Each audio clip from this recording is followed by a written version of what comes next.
자, 우리 이제 마지막 강의 합니다. 잠깐 같이 기도하고 시작하죠. 성부와 성자와 성령의 이름으로 아멘. 성부와 성자와 성령의 이름으로 아멘. 제가 사실은 4년 전에 이런 그 뇌경색이라는 어떤 그 병을 받았기 때문에 사실 지금 발음이 현저하고 강의를 좀 하려면 자꾸 언성이 높아지고 이런 병이 걸렸어요. 그래서 제가 원래 강의를 굉장히 편안하고 부드럽게 경외스럽게 하는 스타일인데 병 때문에 그렇다는 거 이해해 주시고, 제가 이 병이 그래도 이런 그 인지적인 차원의 병이 아니고 이런 그 운동신경을 다친 이런 병이었기 때문에, 뇌경색이었기 때문에 지금 거의 다 완쾌는 되었지만은 하여간 아직도 발음이라든가 걷는 것이 현찮은 가운데 강의한다는 거, 이거 우리 시청자 여러분들 10분 이해하시면서 제가 좀 목소리가 좀 강하게 나왔다 그러더라도 편안한 마음으로 다 여러분들이 들어주신다 그러면 좋겠어요. 마지막 강의니까 최선을 다해서 조용하니 평화스러운 방법으로 해볼게요. 우리 민족의 역사에서 절대로 잊을 수 없는 사건입니다. 이것이 무슨 사건이냐면은, 첫 번째는 일제히 식민지 사건입니다. 책에 213쪽입니다. 일제히 침탈과 한민족 말살 정책, 하느님도 듣고 본다. God, hear and see. 여러분들은 조용히 제 강의를 그냥 들으시면 됩니다. 책 보실 필요 없어요.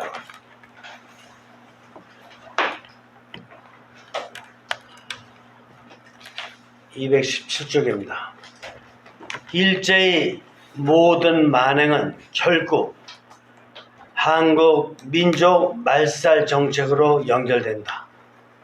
첫째, 1911년 8월 일제는 조선 교육령을 공포하여 민족 말살과 식민지 교육을 위한 첫 단계를 실시한다.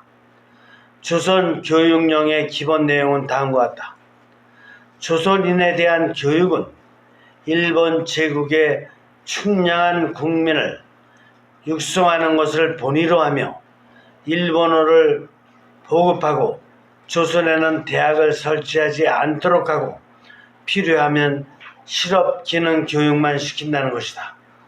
둘째, 교육 목적 달성을 위해 공립학교, 사립학교의 교원, 교과과정, 교과서 일체는 일본 총독부 지시를 따르도록 제도화했다.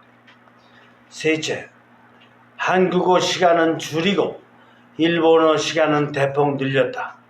날조된 일본 역사를 강제로 학습시켜 일본 숭배 사상을 주입시켰다. 한국사를 왜곡하여 한국 민족은 고대로부터 일본의 식민 지배를 받아온 타율적이고 정체된 민족이며 일본 지배는 역사의 필연적 귀결이라는 의식을 주입시켰다. 일본인 지도층의 구세주 컴플렉스가 대단하다. 이는 본인들을 구세주로 착각하고 구세주 행세를 하는 것으로 병적인 증세 중에서도 하느님의 선형성을 어기는 가장 큰 정신병이다.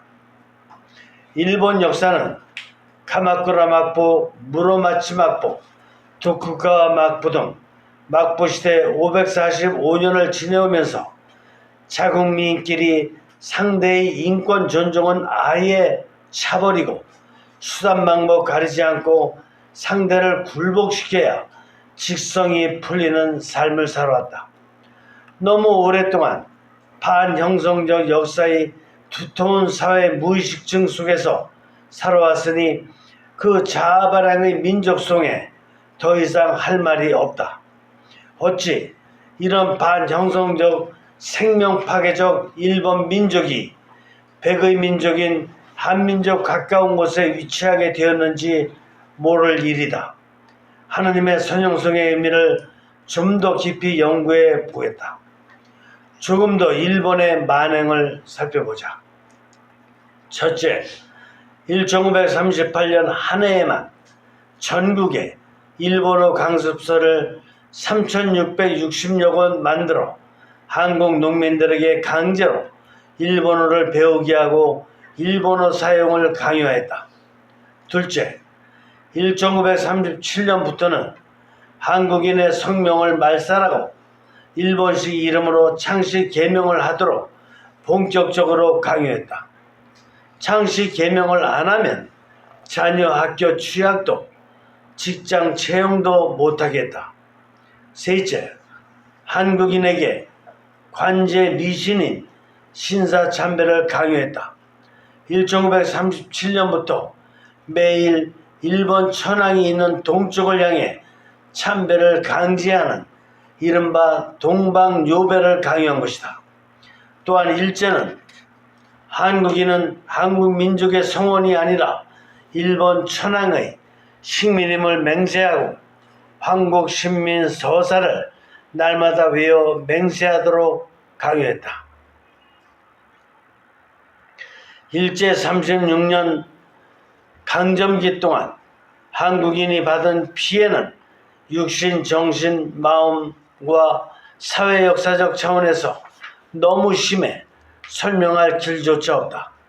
더구나 지금 일제 강점의 소산으로 남북 분단까지 초래되었으니 남북 통일과 함께 이루어질 그동안의 모든 고통의 치유는 언제 어떻게 다가올지 아직은 짐작도 하기 어렵다. 다만 위안부 할머니들에게 진심 어린 한마디 사과도 못하는 일본의 소시민족 지도자들을 향해 하느님의 특별 수련과 회개의 은총을 주실 것을 갈망드리고 싶다. 다음에 두 번째로 우리 민족이 절대로 잊으면 안 되는 현대사의 중요한 포인트입니다. 249조 5.18 민주화 운동 하느님의 자랑스러운 자녀들 광주 시민 God's lovely children 광주 시티즌 1980년 5월 18일 비상계엄군은 전라남도 광주의 각 대학을 장악하고 학생 등교를 저지한다. 이에 울분한 전남 대학생들과 비상계엄군 간의 충돌이 일어난다. 계엄군에 구타당한 학생들이 속출하자 학생들은 계엄철폐, 휴교령 철폐를 외치며 광주 중심대로인 금난로로 진출한다.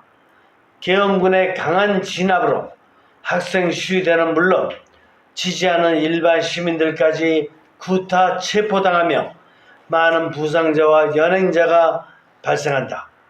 1980년 5월 19일 계엄군의 폭력 진압에 분노한 시민들이 대학생들과 합세하여 시위가 격화된다. 이 과정에서 시위대 버스의 돌진으로 경찰 4명이 사망하고 계엄군의 발포로 시민 2명이 사망한다. 1980년 5월 27일 탱크를 앞세운 대규모 진압군이 시내로 진입하여 도청과 시내를 탈환함으로써 결국 시위는 진압된다. 5.18 민주화 운동의 희생은 1988년 공식 기록으로 볼 때 사망 191명, 부상 852명이었다. 이는 6.25 전쟁 이래 최대의 희생자를 낸 사건이다. 5.18 광주 민주항쟁은 민주화 운동사에서 매우 중요한 역사적 사건으로 1997년부터 정부 주관 기념 행사를 가지게 되었고 2011년 5월에는 관련 기록물이 유네스코 세계 기록 유산으로 등재되었다. 인간이라면 있을 수 없는 일이 군인들에 의해 일어났다. 자신의 상관인 박정희 대통령이 왜 신복 부하에게 총을 맞았겠는가? 욕심, 그것도 장기적인 권력욕 때문이 아닌가? 그런데 또 권력에 욕심이 생겨 선배가 했던 대로 제2의 군사 쿠데타를 일으켰다는 것이 말이 되는가? 박정희 군부에 의해 5.16 사건 때 얼마나 많은 4.19 운동을 했던 학생들 시민들이 희생되었는가? 박정희 정권 때 2100명의 남북통일운동 지지 국민이 체포되고 모든 정당과 사회단체는 물론 1170여 종의 언론들이 강제 폐간되는 등 심한 박해를 받아야 했다. 이제 전두환 신군부가 1980년 5월 17일 비상계엄령을 선포한 이유를 국민들은 잘 알고 있다. 드디어 5월 18일부터 시작된 계엄군의 폭력 진압과 무차별 집단 발포, 탱크와 헬기까지 동원된 진압군의 생명 파괴적 형태에 국민들은 경악을 금치 못한다. 나라를 바로 세우겠다는 명분으로 일어난 군인들의 쿠데타, 이 형태가 나라를 바로 세우는 모습인가? 이 형태가 국민을 바로 돌보는 모습인가? 반형성적으로 틀린 점이 한두 가지가 아니다. 5.18 민주화 운동이 일어나고 광주가 통행금지 되었다. 통금이 끝나는 날 나는 차를 타고 광주로 내려갔다. 금난로를 걷는데 한마디로 죽은 도시였다. 모든 상점이 문을 닫았고 걷는 이들의 발걸음이 힘도 없어 소리도 나지 않았다. 눈을 보아도 기가 없고 얼굴도 회칠한 모습들이었다. 누가 이 귀한 하느님의 자녀들인 광주 시민들을 이렇게 만들었는가? 간신히 초라한 음식점 하나를 찾아 들어갔다. 할머니 한 분이 힘없이 앉아 계셨다. 할머니, 아침밥 되나요? 물으니 앉으라 하신다. 찬밥과 나물 반찬 두 가지가 나왔는데 나물들은 쉬어 있었다. 그러나 나는 맛있게 먹었다. 그리고 할머니께 감사드리고 내 지갑에 있는 돈 중 돌아갈 여비만 남기고 모두 드리고 나왔다. 쓰러지지 않고 앉아 계신 할머니께서 주신 생명의 아침밥이 그렇게 감사할 수 없었다. 할머니를 위한 기도가 절로 나왔다. 돌아오는 길에 하느님의 자녀들, 5.18 민주화 운동과 6월 항쟁으로 죽은 연령들과 광주에 살아남은 대한민국의 가족들을 위해 눈물 가득한 갈망의 기도를 바쳤다. 그리고 이렇게 영적인 다짐을 했다.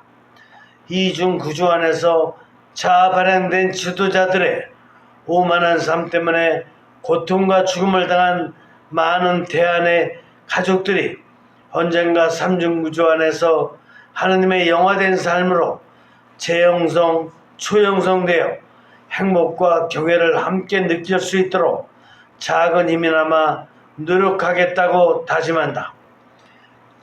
난 40년 만인 2020년 5월 20일 다시 광주 금난로를 찾았다. 그리고 40년 전 삼중구조의 계몽에 대한 약속 이행을 다시 한번 다짐하며 기도했다. 그리고 지금 이 글을 쓰고 있고 이 강의를 하고 있다. 같이 기도하겠습니다. 성부와 성자와 성령의 이름으로 아멘. 성부와 성자와 성령의 이름으로 아멘.